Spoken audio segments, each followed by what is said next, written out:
This world felt first when I had to be ready to accept a bitter reality because I had been tested by losing the two people that I loved the most forever.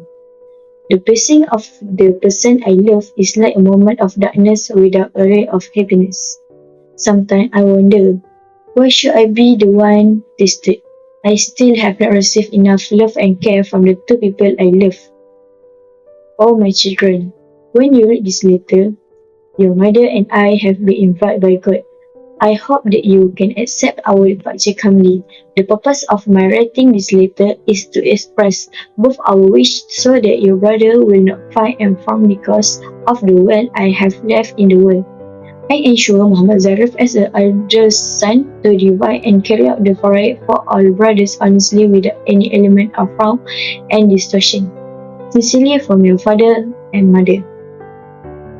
My dream stopped after reading the letter left by my late father, because I hear someone opening the door of my late father's mother room.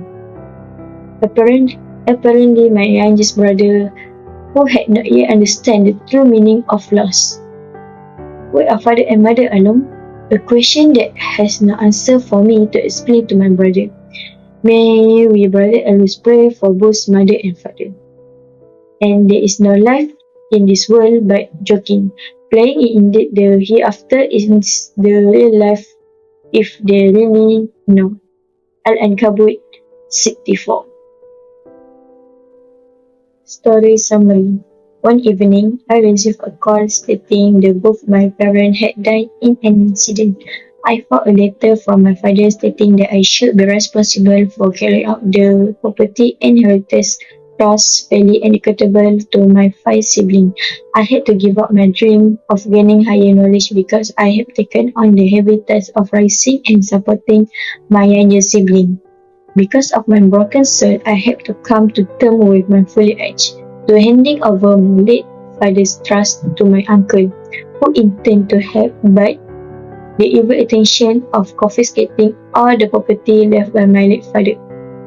My brother fought for our right again until my uncle went to jail and was fined. Finally, we can get back what should be our family right. After a year in a prison, my uncle came to us to apologize for the mistake and pay a sum of money to make up for the injustice he had done. My family forgave him and the uncle was granted.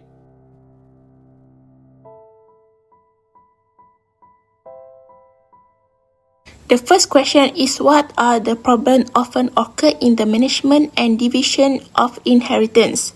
Among the problems that occur is that the community does not have knowledge about the science of Al-Faraid and its management. Many among the Malay and Muslim community do not have knowledge of Al-Faraid knowledge on the basis of not wanting to learn, expecting only certain groups to manage it, or not caring about the demand of the Sharak. Next, the Malay community also often think that dividing the inheritance immediately is due to greed for the deceased property. In Sharak law, the immediate management and distribution of the deceased property is encouraged to enable to be paid and settled, and if there is a will made by him, it can be complete immediately before the remaining part can be owned by the heirs. Furthermore, the next of kin cannot issue proof of the deceased death. This happens when something death is not registered at the National Registration Department and result in a certificate of attestation deed failed to issue. Apart from that, the phenomenon of death is layered due to neglect settling ancestral estate can also complicate the division process. In addition, the high cost factor of estate administration expenses, production power of attorney by the court, and agreement between the heirs that also requires approval court, and various other red tape are also said to hinder division effort property, which is then result in losing the community itself.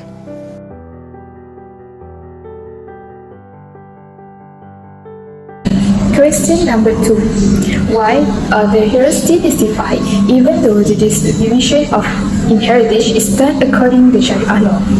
Inheritance distribution is the process of distributing the property of the living deceased person according to Sharia law. Before this, inheritance can be divided. The heir must first take care of her body. Next, declare any debts. If the deceased made a will, the will must be due first. After that, estate is divided among all heirs. In today's scenario, most of the heirs of the deceased do not implement the division of their inheritance according to the Sharia law. There are also the heirs who are not satisfied with the amount of distribution obtained even though it has been done according to the amount that has been set. In this story, the uncle failed to fulfill his duty to his nephew after the deceased children's parent died. In this case, the uncle promised to take care of Farid, which he doesn't do that. He used to his advantage. This dissatisfaction stemmed for the lack of knowledge about Farid. Farid knowledge should be examined to ensure that there is no misunderstanding in the conduct of the inheritance process. Furthermore, most parents do not negotiate the consent of the other heirs beforehand.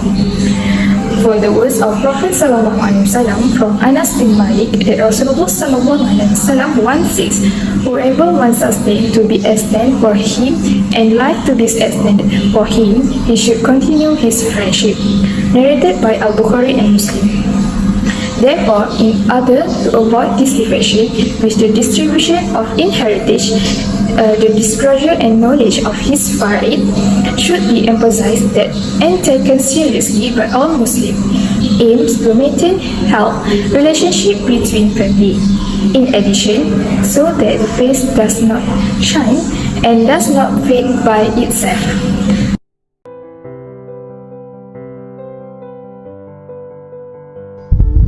Question number 3. Who can be an applicant for estate management? First, those who are legally entitled to a deceased person's inheritance are known as heirs. Nearest family members such as spouses, children, parents, or siblings can be heirs.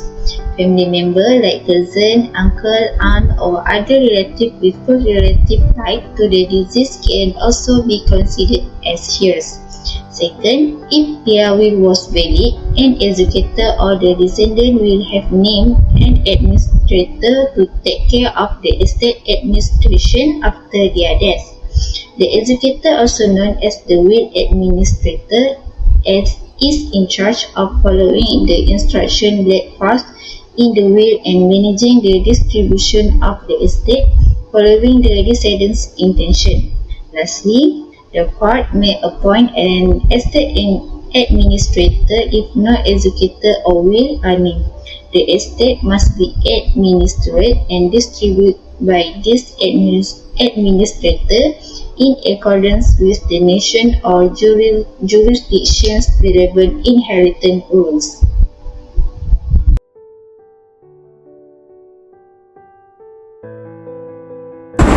Assalamualaikum, my name is Zulkarnin and my matric number is A20A1556. There are 6 things why it is important to learn right knowledge and inheritance. First, because it is a religious responsibility, it is crucial to become knowledgeable about faraid to make sure that the deceased person's assets is divided appropriately in accordance with Islamic standards. Second, because it is ensuring equity and fairness. It creates a methodical structure that avoids any unfair distribution and discrimination. Third, important because it is preventing disagreements and conflicts. Family disagreements and conflicts can reduce by having a thorough grasp of right. Fourth, important to learn because it is the defense of rights. Ensuring them get their fair part of the inheritance, especially for women. Fifth, for financial management and estate organizing, a solid understanding of faraid may efficiently plan their estates and manage their money. Lastly, important to learn because it is legal compliance. Islamic inheritance rules have legal ramification in many nations with sizable Muslim population. In general, acquiring knowledge is essential for those who want the equitable distribution of wealth in society. Thank you.